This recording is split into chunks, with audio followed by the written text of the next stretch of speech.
enough people said yes to the video about my camp setup for multi-day drift events. So we're gonna talk about that today. This is my rig behind me. It's my 2001 Yukon. His name is Cornelius. And my goal was to be as self-contained as I possibly could be, to not have to bring a trailer or anything additional, but also be a little bit bougie. Let me tell you what I do. First, I need to be able to sleep. So this truck comes with third row seating, but we've taken that out. And then the second row is laying completely flat. I don't know if you can see all the way up in there. The headrests of the second row seat kind of stick up a little bit, and that affects what I have room for inside the truck. Able to get a good night's sleep, as good as you can get being out there. And one thing that I've done for my camp setup is this cot here. It's the Mountain Summit Gear Horizon Cot Large.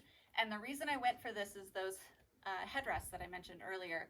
You can see, right, there's room under this, so that will clear it. And I still have enough room to get my whole body to sleep. Then I add this, which is a Klymit sleeping pad on top of it, so it's nice and cushy. And if I want something to be even more comfortable, or if it's going to be pretty cold, I put like a really thick exercise mat or yoga mat in between these to increase the R value of the pad and kind of keep some of that cold out.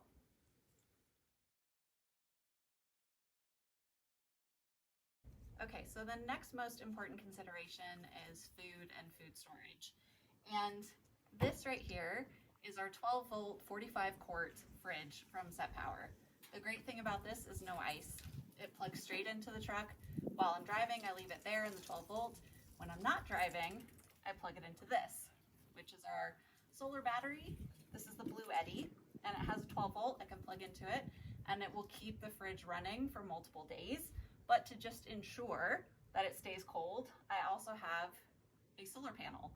And the solar panel will recharge the Bluetti when it's not plugged into the truck. Okay, so this 45-quart fridge actually is dual zone if you want. You can put divider in there, so one side can be freezer, one side can be fridge, but I prefer to just keep it all fridge, so that way I have enough room for food and drinks. So cooking food, I use this. This is the iKamper disco stove. It has a cast iron, what's called the scuttle, on the top. On top of this tripod here, and it runs off of propane. The great thing about this is I could take everything off and hang the scuttle underneath by chains, and it can go over a fire pit.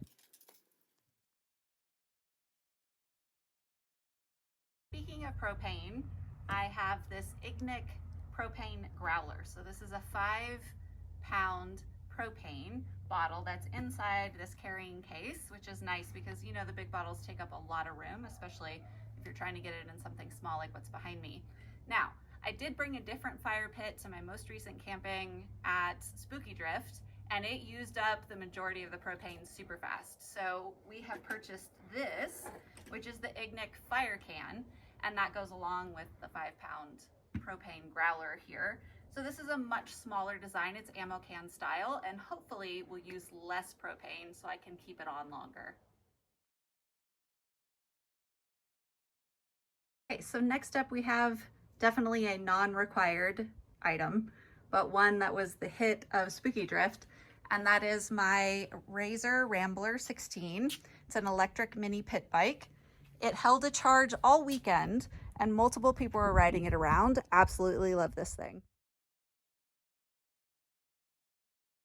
This is the Kelty Waypoint Tarp, and I didn't use this at Spooky Drift because one of the dudes that I was with, Gabe, had a trailer, and on that trailer was an awning.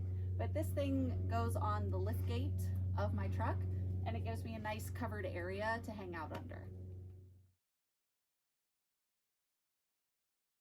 So when I have the awning up, I keep the disco stove, right, what I cook on, outside of the awning because we don't want to melt any of that. But I have plenty of space for chairs. I have plenty of space to bring the fridge, which is up there. Hopefully you can see, it's a little dark.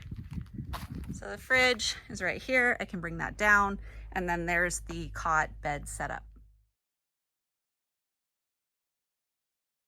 that's most of my camping equipment for me to self-camp at drift events. We've covered sleeping, we've covered food, we've covered cooking, we've covered a place to have some shelter.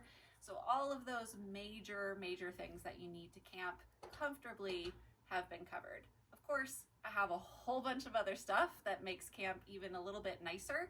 So if you're interested in hearing about that, let me know in the comments and I'll do another video.